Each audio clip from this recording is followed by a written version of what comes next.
Hey guys, what's up?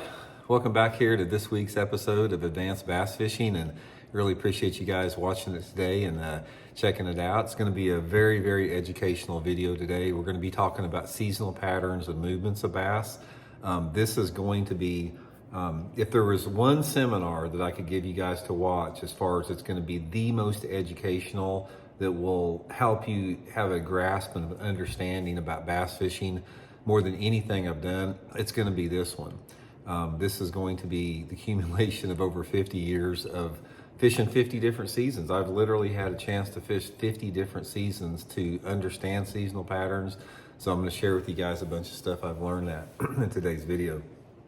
And also, guys, before we get started, I just wanted to thank everybody for subscribing and supporting Advanced Bass Fishing here.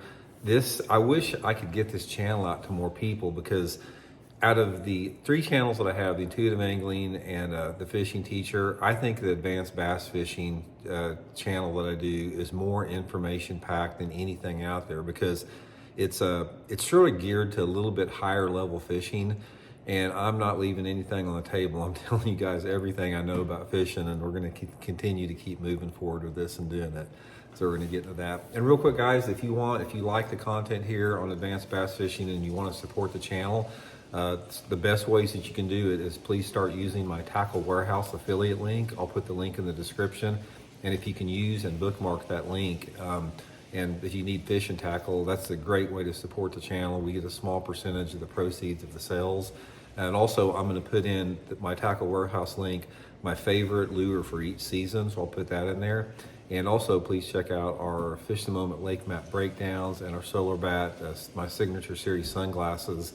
I'll put the links there. Those are really good ways to give back to the channel if you want to use those links. So much appreciated.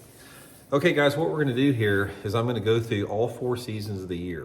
I'm going to start out with winter, and we're going to run through the entire season, and I'm going to give you a foundation on what the bass do, as far as sort of what their mood and personality is, and sort of like, you know, the movements and the habits and some of the things that you can expect out of bass at different times of the year.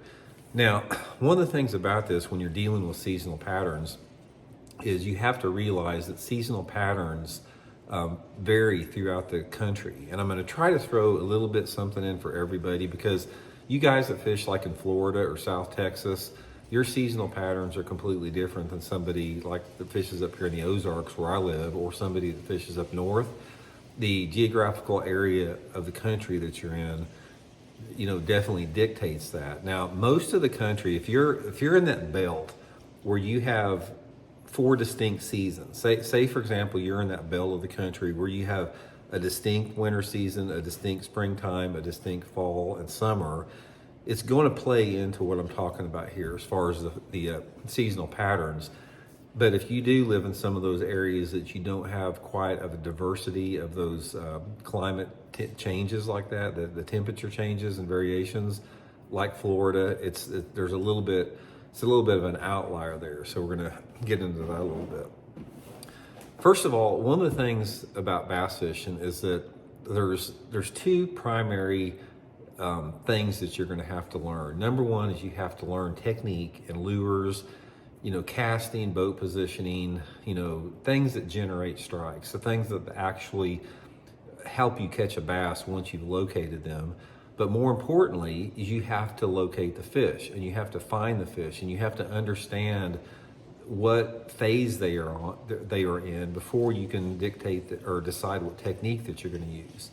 So this is what it's really important to understand: seasonal patterns and movements of bass.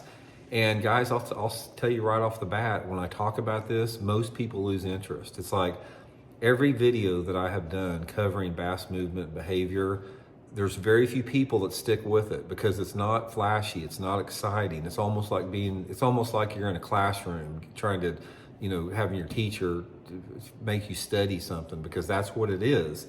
So in reality, this is the most important video you can watch, and most of the time it's just the serious anglers that really have the patience and discipline to set through it. So if you're one of those, you know, I congratulate you on that.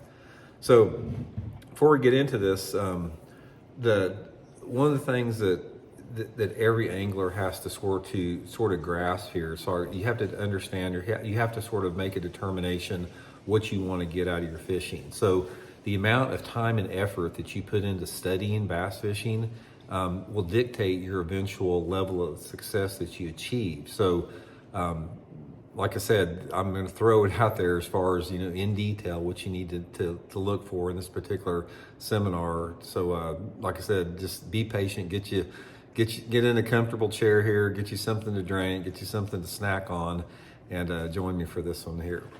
Okay, so let's start a little bit with winter. We'll get into that. Now, one of the things that you got to realize about seasonal patterns is there are different seasonal patterns within each particular season. And sorry guys, I gotta take a quick break. I just got a note that my dog's out. I'm gonna be right. Okay guys, sorry about that. Got everything squared away there. Now, one of the things what I was talking about here is every season of the year, winter, spring, summer, and fall, they also have subset seasons within those seasons. So I pretty much identify it as like every season has 3 mini seasons within one season.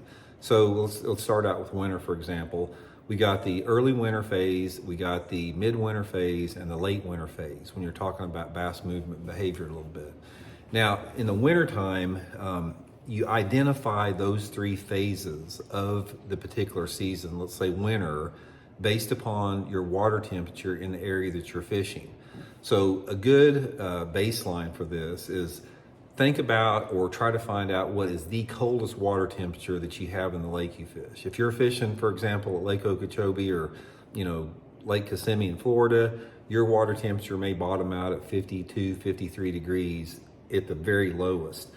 And if you're fishing up north, your water's frozen over. If you're fishing in my part of the country, we still get frozen water here, but we have water temperatures that bottom out in the upper 30s here. So every geographical area is different, but every area also has a bottom precipice that the water temperature reaches. So that is your midwinter. Whatever your coldest water temperature is, the time frame that occurs in is your midwinter period. Now, the early winter is leading up to that. So the early winter can be anywhere between, say maybe 10 to 12 degrees warmer than the midwinter, and the same with the post-spawn or the late winter. So let's say, for example, I consider early winter here in Missouri like 1st of December. Our water temperatures bottom out here in the upper 30s in January. So in December, I'm talking about the early winter phase when those water temperatures are still in the 40s and 50s, a lot of times in the 50s. And then in the late winter, it's going to be the same thing. As that water temperature warms up above, 40, 45, starts to get around 50 degrees, then you have that late winter period. Now, in the wintertime, when you're dealing with these 3 phases, there's a tremendous change in the locations and the mood and the personality of the fish. When you're talking about early winter, where those water temperatures are starting to get down in the 50s and 40s, again, depending upon the part of the country you're in. And we have very short daylight hours. December has the least amount of daylight hours of any month of the year.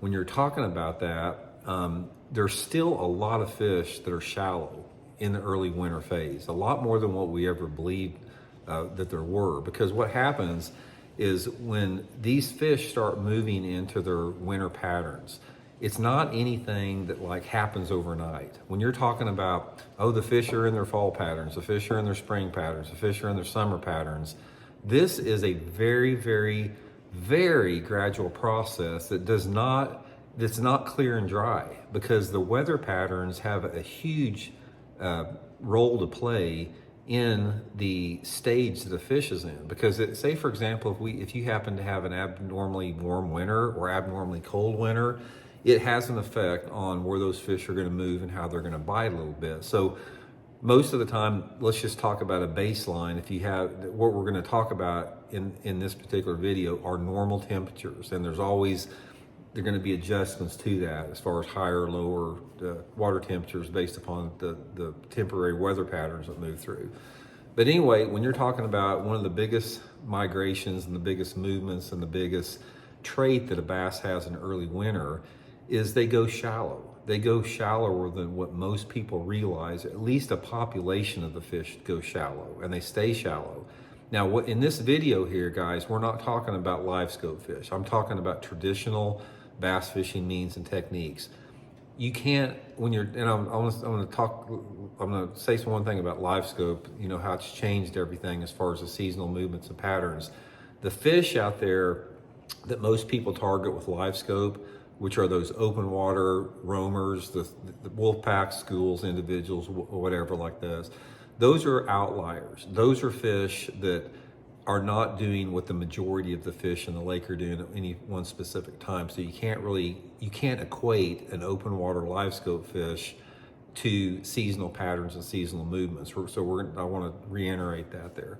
But anyway, what you're going to find in the early winter is one of the first things you need to look for is fish shallow, fish less than 10 feet deep for the most part, because there are going to be, in my opinion, 50 to 60% of the fish, depending upon the lake you fish, that are going to be shallow until that water temperature starts to get down into that range where those fish start getting more dormant. And that dormancy, again, lies within how close that water temperature is getting to its bottom point. So let's say, for example, if the water temperature here at Table Rock Lake in Missouri bottoms out at 40 degrees, and we have 53-degree water, or, you know, so the first part of December, which is very common. When you got 53-degree water in the first part of December, you're open up to a wide range of techniques. You could even catch a few fish on top water. You can catch them on moving bait shallow, you know, a lot of different more reaction type baits, as long as that water temperature is up there. And as that water temperature drops down closer to that 40 degrees, they're going to veer off of that into some different techniques. Now that's the majority of the fish. Now also, depending upon the water clarity of the lake you have, once you start getting into early winter like that, you're still going to have quite a few of those fish out there suspended, because these suspended fish out there, in my opinion, if you have, let's say, for example, in December, if we go to Table Rock Lake here, if you have, say, 50% of the bass that are up shallow and 50% of the bass that are suspended in December, at least 25% of those 25% of those 50% of suspended bass live out there all the time. They literally live suspended their entire lives, with the exception of maybe when they spawn or something like that. So you're targeting the 25% of the fish that are suspending situationally. And what I mean by that, let's go to one of my favorite analogies of fishing a main lake point. December is a great time to fish points here in the Ozarks. It's a good time to fish points anywhere out there. And in December, early winter like that, you're going to have a percentage of the fish that are on those points in less than 10 feet water. You might catch them on a crankbait, you might catch them on a spinnerbait, and then on the very exact same point, you may turn around and throw your bait out in open water if you have water clarity of over like 3 or 4 feet, and you might catch one on a little swim bait that's suspended 10 foot down over 20 or 30 feet. So that's what I'm talking about. You've got a lot of fish beginning to move and use different water depths and everything during the early winter. Now, as that winter transitions into midwinter, when you start having those cold nights and you start having those nights in December where, you know, it's freezing or it's colder, it's the coldest nights of the year, you're going to start seeing some rapid water cooling. Once you get a week or so of, say you get a week of a really bad cold front where it's really cold at night and it's not warming up much in the daytime, that water cools off really quick. And this transition from the early winter shallow fish into the midwinter is some of the fastest transition that you're going to have throughout all 4 seasons, because if you get cold water and it drops that shallow water temperature, a lot of those fish are gone. They're gone, and they're going to be gone the rest of the year. They don't move very far, but they're not going to be shallow.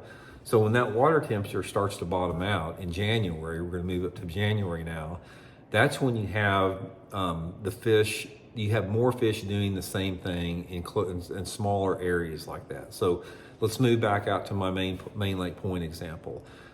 In the early winter out there, you've got some fish maybe up in 5 foot of water, some fish in 25 or 30.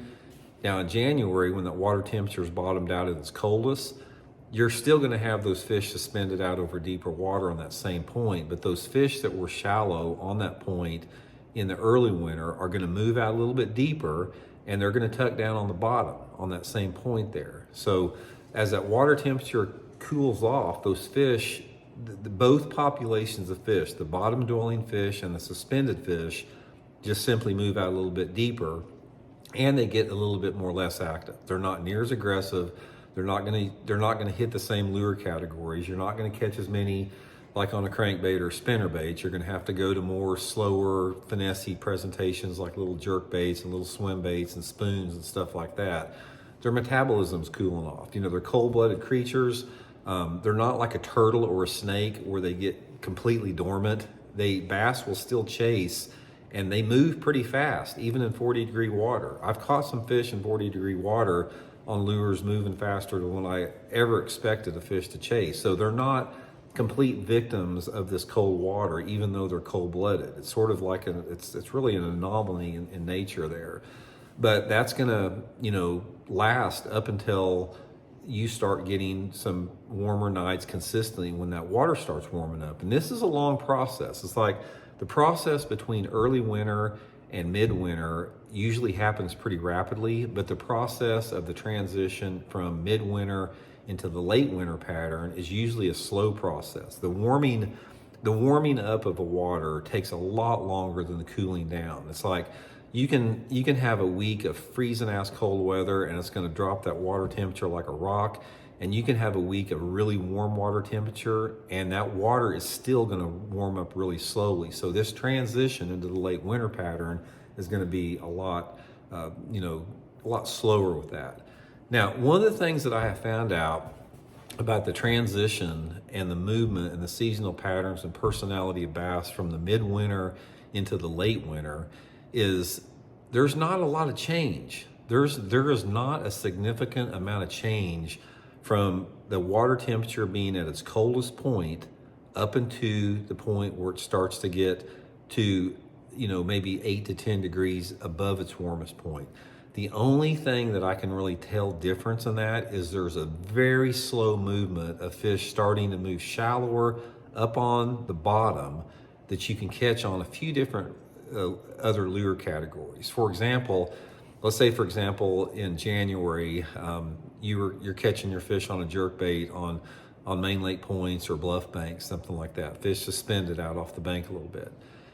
In late winter, if that water temperature warms up 6 or 8 degrees, there's going to be a few fish that move up a little bit shallower on those same banks that you might be able to catch like on a jig or even like a crankbait, like a crawdad pattern crankbait, but it's a slow progression.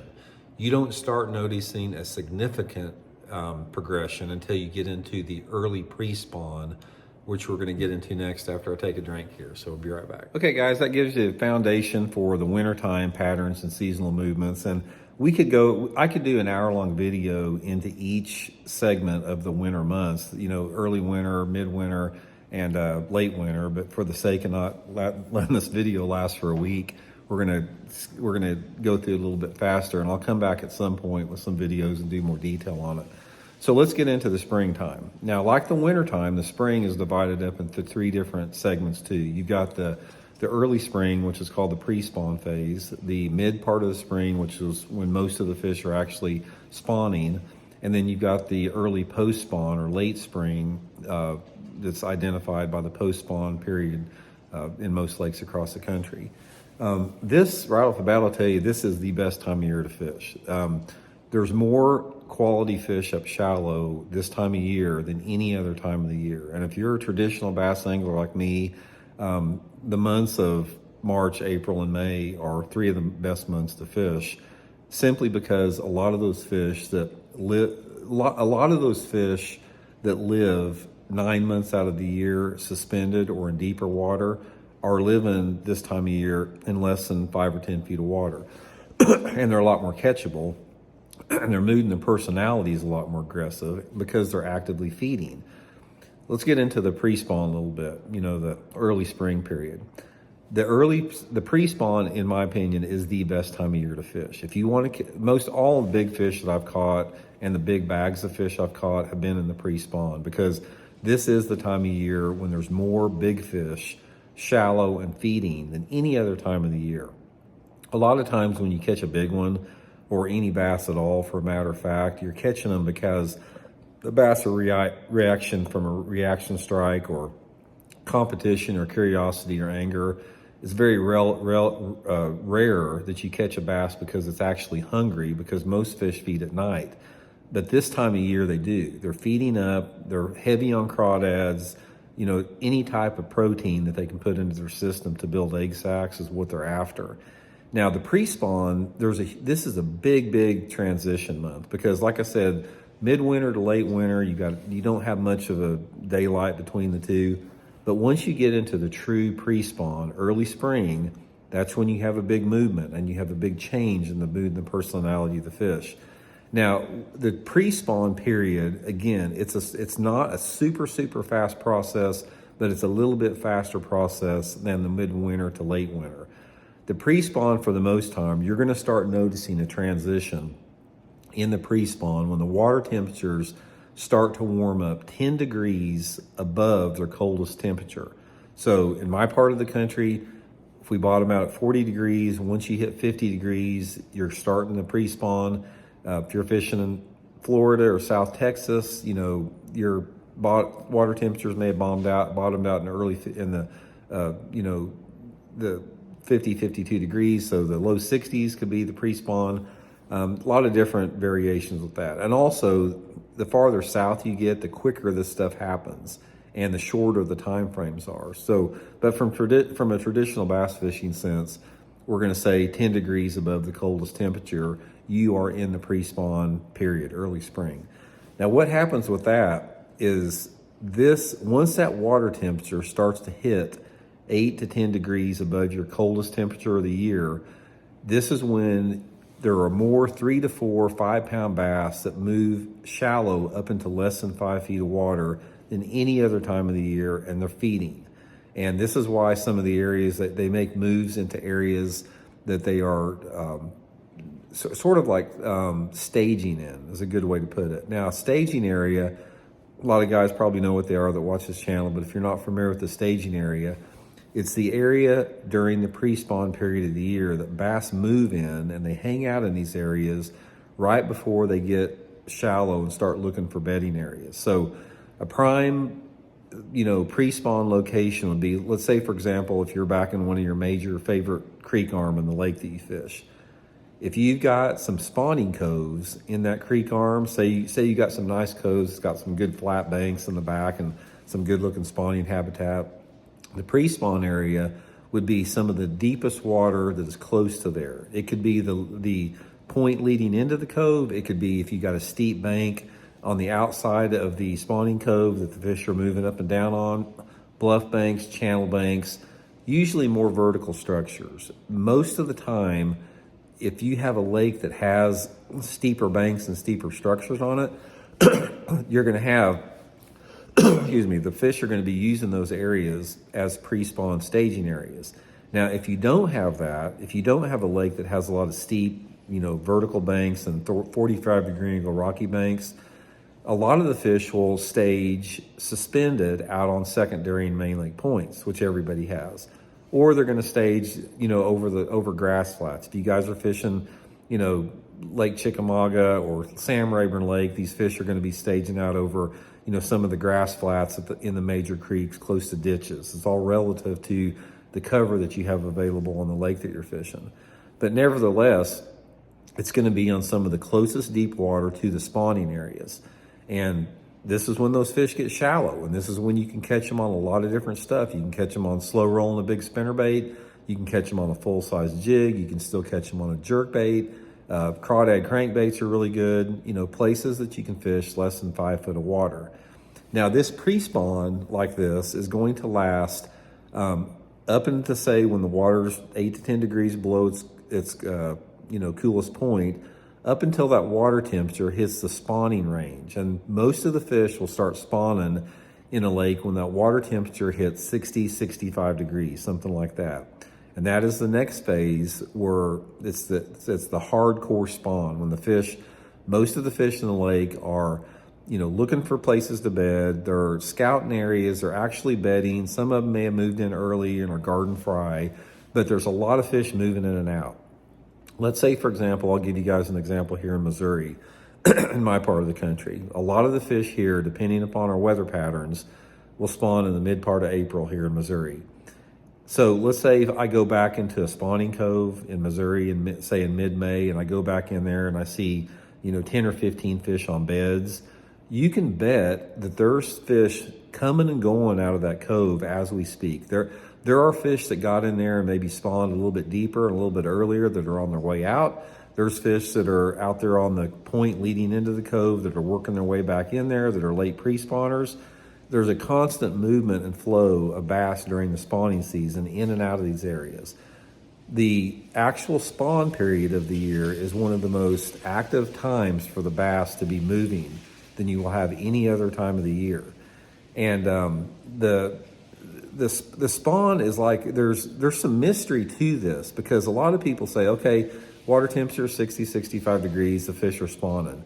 Guys, I have seen fish spawning in June in Missouri. I've seen fish spawning in late March in Missouri, and I've seen them spawn in June in Missouri. The spawn will drag out or will get done very quickly based upon some environmental factors. Water level rises or falls, water temperature fluctuations, all this plays a role in it. One of the biggest roles that has an impact on fish spawning, whether they spawn or not, is rising or falling water temperature. I've been on a lot of lakes where they've sucked the bottom out of lakes and it left the bass beds dry on land. And I've been in some lakes that the water came up 15 or 20 feet and completely flooded the beds out where they couldn't hatch their eggs. So the bass, they will adapt to that to some extent. In my opinion, what you have during the spawn is if the spawn is delayed for some reason, because of, say, high water or cold water or dropping water, a lot of times the fish will give up on it. They will try a couple times, and if they're not successful, they just won't spawn. And that's why you have different class years of fish. Some years simply are better spawns. They have more offspring. Other years are tougher, and that's why your year class of fish varies all the time. So we're trying to base this upon normal conditions. But that is a general window for it. I'm going to guess that whatever time frame that your lake reaches, say that 60 to 65, 68 degree range, you've got probably 75% of the bass spawning during that window. Now that window could be anywhere between 2 to 3 weeks, maybe up to a month. And then the other 25%, some of them get in there real early and get it done, and some of them may hang off until May or June. So it's sort of all over the place with that. But what you'll have is the transition lasts up into the next phase, which is well, I guess you'd call it the late spring, or the post-spawn period up with that. Now, the post-spawn period, like everything else, it's determined by water temperature. So let's say, for example, that most of your fish have spawned by the time the water temperature gets to, say, 67, 68 degrees. And there's always going to be a few hanging around like that. But let's say the majority of the bass are, the water's been 60 to 65, 67 degrees for maybe 3 weeks. 75% of those fish have spawned. And once that water temperature starts to get about 10 degrees warmer than when the main spawn occurred, say, for example, if your fish start spawning when it's 60 degrees, once that water temperature starts to reach in 70 degrees, you've entered the post-spawn phase, or the early post-spawn phase, and then you're into the late spring phase with that. Now, this is sort of like, a lot of it depends on the area that you're on, but this is another really good time of year to fish, because when you are dealing with late spawning fish, and this time of year, you still have a lot of fish that are feeding because they're hungry. They've expelled a lot of energy feeding. The males have been guarding the nest, the females have been spawning. They try to feed up after they get done, so it's a really good time to catch them. There's still a lot of fish living shallow. Unless you're fishing like some type of a river lake, like Kentucky, like the TVA lakes, like Lake Gunnersville, Lake Chickamauga, those fish will get spawned, and they'll spawn, and then they'll move deep immediately. But most man-made lakes, the progression of fish moving out deeper is a very slow process from the time the fish actually spawn until the time they're into their summer pattern. So a lot of times during the entire month of May, which unless you're up north, the May is like one of the top post-spawn months of the year, there's going to be a bunch of fish shallow, they're going to be aggressive, and they're going to be biting. And they start biting a little bit more reaction lures. Now, it's one thing I forgot to talk about as far as techniques during the spawn. Number one, don't jack with spawning fish. If you see one spawning, just let it spawn. There's no need to be messing with it. You know, if you're in a tournament situation, I get it. You can't just let a 5-pounder, swim free if you're in a tournament. I wish we didn't even have tournaments during the spawn, but if you're fishing during the spawn for fun, don't jack with them too much. But anyway, overall in the spawn, you're going to find out that your bottom bouncing lures are a lot better. You're not going to catch near as many on reaction bait. So put those reaction bait down and go to slow baits that are more finessey that are on the bottom. Things like wacky rigs, Texas rig worms, weightless Cincos, flick shake rigs, drop shots, shaky heads. Those are going to be your number one lures, when those fish are heavily spawning. But after they spawn and get into the post-spawn, that's when they'll start biting reaction lures a little bit more. Top waters become really good then. Swim jigs, spinner baits, crank baits, a little bit more aggressive, lures will start working as that water temperature starts warming up a little bit. Now this late, or the post-spawn, the post-spawn's got a couple different phases in it too, but this late spring period that we're talking about, early spring spawn, late spring, this is going to last up for the most part until about the 1st of June. And then by then we're getting into the hardcore late the late post-spawn, early summer patterns that we're going to get into next. So take a little break. I'll be right back with the summer pattern. Okay, guys, we're halfway through the seminar now, and congratulate you if you're still with us today, because sitting here and listening to me talk for an hour without showing any baits, you got to be a hardcore angler to do that. So if you're still here, I'm pretty impressed with that. Okay, guys, let's get into the summer months here. Summer, we're going to have 3 different seasons in there. You're going to have the early summer, midsummer, late summer patterns. And probably, I'm going to guess, out of the summer, the summer patterns, you do have a distinct difference in the mood and personality of the fish a little bit. But again, it's a little bit more subtle than the rest of the year. So I consider summer, for the most part, again, when those water temperatures are probably, I'm going to say, let's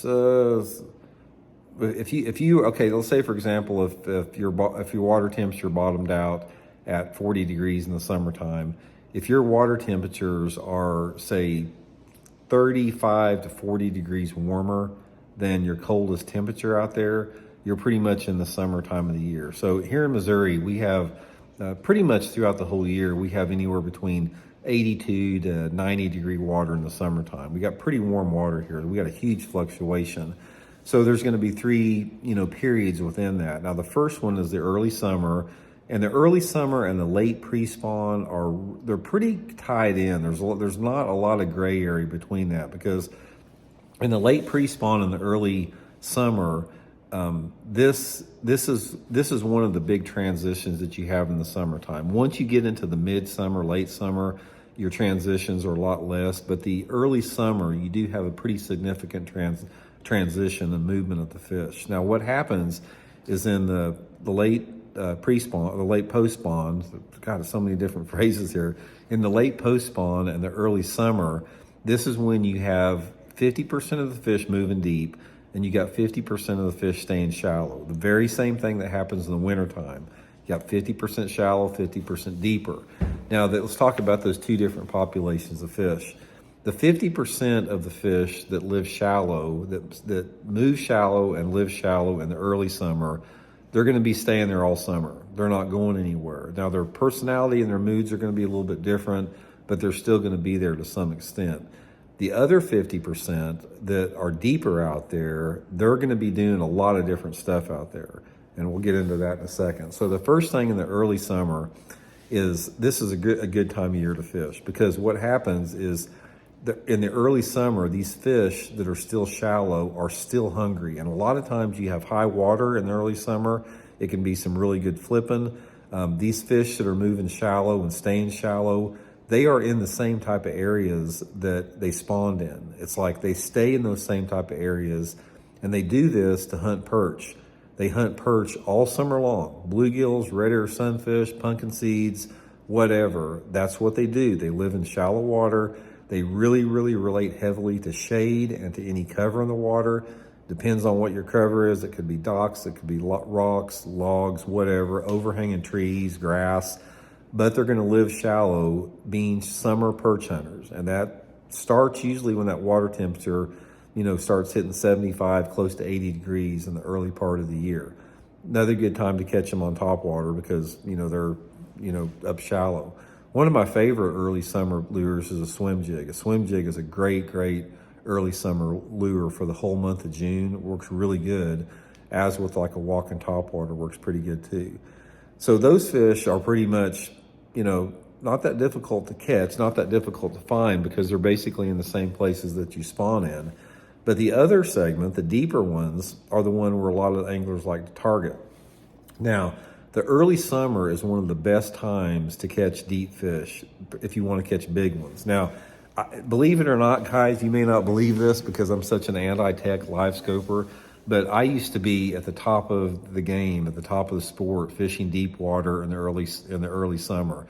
I got on a deal down at Grand Lake in Oklahoma back in the late 80s, and I whacked them and won a bunch of tournaments, deep cranking, football head jig, big worm, fishing out deep, anywhere between 10 to 30 foot deep in the early summer. Because what happens is when those fish move out deep in the early summer, there's a population of those bigger ones that move deep. They are biting and they hold tight to structure on the bottom. So they're on drop-offs, they're around any brush piles, rock piles, they're a lot easier to target. And the way that I always did it is I just got out there off those secondary and main lake points, and I graphed around with my 2D sonar, and I look for, subtle drop-offs, rock piles, brush, that type of stuff, throw a big crankbait on it, or, some type of a big power bait like that, slow roll a big spinner bait, something along those lines. Now, this usually lasts throughout the month of June. The perch feeding bass shallow all month of June. The deep cranking big worm fish on the hard structure and the drop-offs all through June last pretty good. Then what happens when the water temperatures max out, usually in July and August, the mid part, what I consider midsummer, July, early part of August, this is when you have a pretty big transition. And the transition occurs within the deep fish, not so much with the shallow fish. And what happens is in the mid part of the summer, you start to have a thermocline that stratifies in the lake. So you start getting some different oxygen levels mixing throughout the lake. And what this does, that disperses those deeper fish that you were catching in June that were living on the bottom.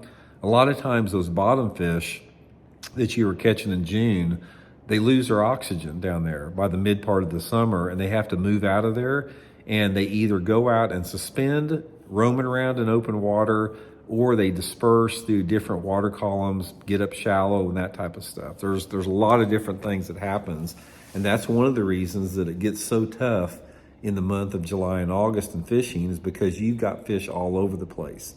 The months of July, August, and early September, which are mid to late summer, are the toughest months of the year to fish, because as it gets into July and August and early September, those shallow fish, the shallow perch feeders that have been up there all summer, they get harder to catch. The water is super hot, the oxygen levels aren't that great.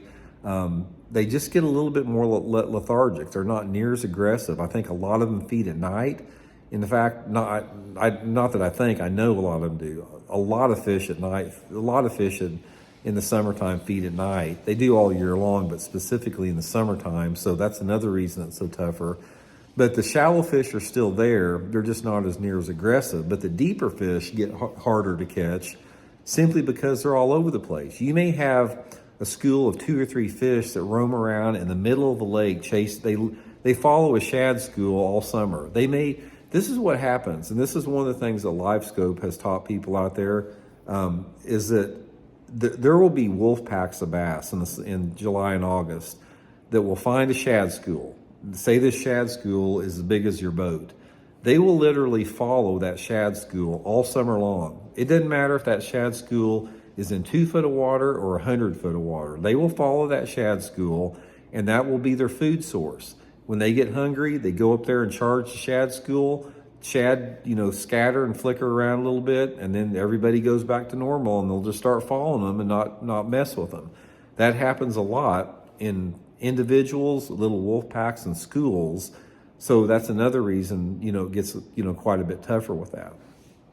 Now, this is going to last up until probably about early to mid-September, because a lot of times the heat of summer will hang with you until mid and late September. We get 100+ degree days here in Missouri all the time in September. So you're not going to start noticing a transition into the early fall until about mid-September. So the patterns that I'm talking about are going to be sustainable from June to September. And make no mistake about it, guys, August and September are probably the 2 toughest months of the year to fish, simply because of what I just talked about. But anyway, you do start getting into the early fall, late part of September. So take a little break again. We're going to get into late fall and wrap it up. Okay, guys, now we're going to wrap it up with the fall season of the year. And again, we have fall. It has 3 distinct seasons in it. And fall is another one of those times of year where you have a lot of changes. You have a lot of different movements. You have the fish doing a lot of different things. A little bit more complex season than the rest of the year. So we'll get into that. We'll talk about the early fall, mid-fall, and late fall patterns with that. And that's really the thing that you have to look at, guys. When you're talking about seasonal movements and patterns of fish, try to think in terms of each season having 3 seasons within it, because that will give you a really good foundation to build upon as far as specifically the techniques that you want to use with that. So the early fall time, guys, this is a tough time to catch fish.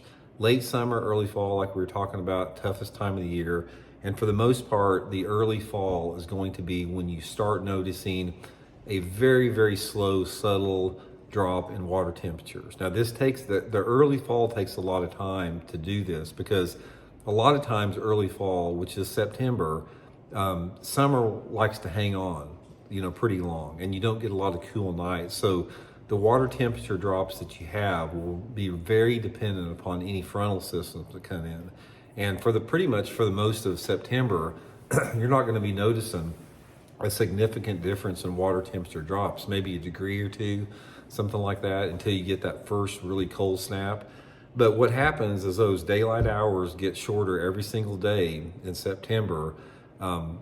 You're going to start noticing a change a little bit more in October. But some of the things that you want to look for in the early fall, September predominantly, is don't treat it any different than the late summer. The fish are still going to be scattered and they're going to be shallow. But what happens is the deeper fish in early fall, they become super hard to catch. They become more difficult to catch than about any other time of the year, with the exception of during the spring spawn. So one of the things you'll notice when you're fishing in the early spring is the shallow fishing usually will outproduce the deeper fishing for the most part. Now, they're obviously, you can't, when you're talking about live scope, you're talking about a different realm of fishing, so I'm not really talking about that. I'm talking about traditionally just getting out and fishing deeper with 2D sonar versus getting up on the bank and fishing shallow. You're going to have a lot more consistency fishing shallow. The fish that are up shallow, they're starting to recuperate a little bit more from that lethargic personality they have from the low oxygen levels, because you're starting to get a little bit more mix. You're starting to get a little bit more oxygen in the water. The water levels are usually starting to drop. And one of the mysteries in fishing that I have found is in the early fall, September primarily, when that water temperature starts dropping and it's still hot, you would think that the fish would pull out and go deeper, but they don't. The faster the water level drops in the fall time of the year, in the early fall, if you maintain your water temperature, the fish move shallow and they get more aggressive. That's sort of like a paradox in fishing. I can't explain it. I just know that it's a reality. So one of the things that I would suggest in the month of September, early fall, move shallow with reaction lures. Those small crankbaits, small spinner baits, downsize your presentations with your reaction baits. And it's a great time of year to fish little crankbaits. September, if I could give you one piece of advice, is put a little chartreuse or shad pattern, or whatever color works best in the water clarity you're fishing, and fish shallow rock or shallow wood. That's a great way to catch them. And also topwater can be a really good way to catch them on like a buzzbait or whopper plopper in the early fall like that too. Now the transition that you're going to notice, the transition between early fall and mid fall, you don't see a big significant role as far as the fishing changing. That comes with late fall. But in the mid part of the fall, in October, you're starting to see water temperatures consistently cool down, and the fishing still remains pretty tough. One of the things that happens as far as what the fish do and their movements and personality in the mid part of the fall is those deeper fish will start getting a little bit more active, especially your suspended fish. Once you reach mid-October, and once those water temperatures start cooling down, let's say 10 degrees from the warmest point in the summertime, once you notice that 10-degree drop in the water temperature, you can pretty much count you're going to have the 50-50 mix again. You're going to have 50% of the fish that are out suspended, a little bit deeper. You're going to have 50% of those fish that are a little bit shallower out there. Now, the deeper fish out there, they definitely are in the suspending mode unless you have dirty water. If you have water visibility of over 3 feet, you're going to have a lot of fish suspended in October, really, really keyed in on focusing on shad. And they cover a lot of water in October. It's like those shad are on the move in October. You'll have some out on a main lake point, then you may pull back and there'll be some in the middle of a cove. There might be some on the back of a cove. It's sort of like the summer a little bit. Those suspended fish are chasing those shad all over that open water. And this is a good time of year. You'll see them even sometimes busting on the surface. So that's one aspect of it. And I don't usually mess with those fish. I again stay with the shallow fish because in mid-October, once you get into mid-October when that water temperature starts dropping down, this is when you really have to capitalize on specific type of days. There's not another time of year better than mid to late fall when you get a nasty, windy, rainy day to go fishing. The fish are wanting to feed in mid-fall and late fall. They sense the winter coming on. They sense the change in seasons. They instinctively want to feed up, and they feed super heavily on low light days. So in the middle of the fall out there, guys, if you get a rainy, windy, cloudy day, go out there, put you a topwater on, put you a spinnerbait on, put you a glide bait, a swim bait, some type of power fishing bait, and just go fishing. Key on the wind if you have it. Wind is a big key. Stay out on more of the main bank areas, main creek banks, main lake banks. Good way to catch them with that. Now the transition from mid-fall into late fall is again predicated upon the water temperature dropping,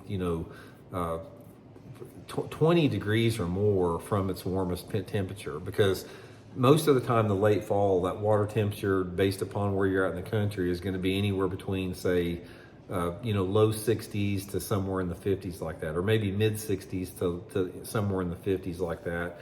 But it's going to be dropping quite a bit because in the late fall, and we're talking about November, like right now we're in it, this is when you get those big fronts that come in, where you can get those cold fronts that really get cold for a week, drops the temperature in a hurry.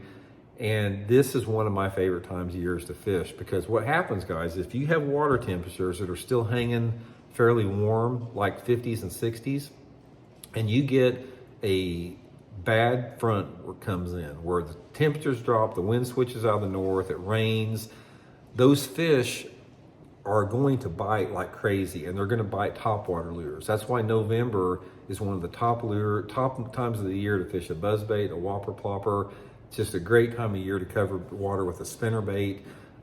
They just get shallower this time of year. The bigger fish stay shallow, 50% of them out there, and they're more catchable than about any other time of the year except for the pre-spawn. So my two favorite times of the year to fish, guys, are in the pre-spawn, like March, and then again in November and early December, because that's when you can catch a lot of quality fish on reaction baits up shallow.